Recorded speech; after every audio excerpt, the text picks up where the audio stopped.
Eto na nga yung pinakahihintay ng lahat, ang Pangumagat Festival 2025 Showdown. Ay, andito pa nga kami sa pinakalikod-likod banda na party ng linyahan kasi number 6 pa man kami. Oy, pang-anim pa kami na sayaw-sayaw. Kaya yung ginawa ko, nag-video-video ako dito. Ang hirap kasi hindi nakita yung mukha ko dito kasi wala akong videographer. Kaya sila na lang yung binidyohan ko. Hala, mag-hi na lang kayo.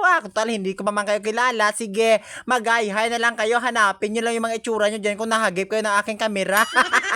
Nakasabayan pala namin yung mga dancers ng Tribo Padangan. Dito yung mga tagapanggiranan ng mga sobrang ganda. Sobrang Latina nyo, be. Aura, be. Pak! Bongga! Kailangan talaga namin mag-aura-aura dito kasi maulan yung panahon. Kinakabahan kami baka bumuhos yung malakas na ulan kasi yung dilim-dilim ng ulan. Ulan ng ulap. Kita nyo yan. Pero no choice na kami. Rain or shine, tuloy ang laban para sa Pangumagat Festival. Kaya nagpapasalamat talaga kami kasi hindi masyado natuloy yung malakas na ulan dahil nga hindi kami makasingit sa unahan. Nanood na lang kami ng mga kaganapan sa live kasi may live naman sila dito. Kaya yung ginawa namin, nanood na lang kami para mag-judge. Naging judgmental kasi kami dito kasi kino-compare namin nga, mas magaling kami sa inyo.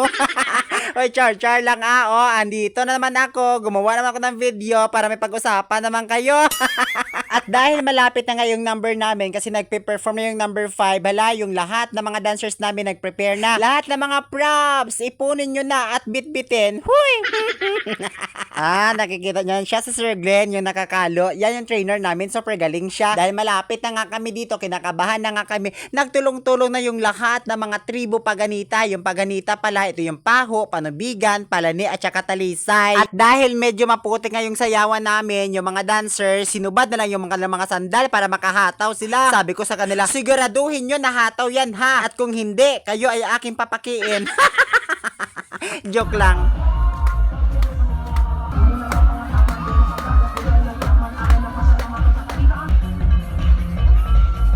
Di ba, bongga, napaka-colorful ng aming Tribo Paganita. Ginakabahan na kami kasi announcement na of the result. Ay, nako. Kasi in fairness ngayong taon, yung Pangumagat Festival dito sa Banod Masbate, halos pinaghandaan. Ang gaganda ng mga tribo, halos lahat nag-improve, nag-upgrade talaga sila. Kaya ako sa mga judges, naku, maglitik yung ulo ko, mahihirapan ako. Sino ba yung i-declare na winner dito? Kasi lahat halos ang gaganda, walang kabigin. Basta, yun na yun. Pinalinya na nga lahat ng mga tribo, lahat ng mga dancers para i-announce na yung magiging resulta. Ay, Diyos ko.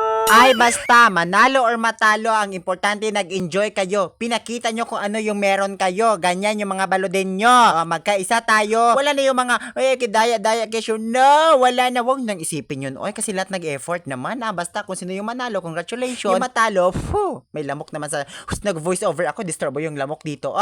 Umalis ka dito. Aray, kinakagat na ako dito kasi ang gabi-gabi na, ang dilim-dilim. Andito kasi ako sa kagingan nag-voice over. Sige, mag-hi na lang. Ito yung mga tribo bugana. Na-miss ko kayong lahat. Hala, sige na. Mag-prepare pa kasi ako kasi magsayaw-sayaw. Ako dito paaga. Pista ka sa amin sana all.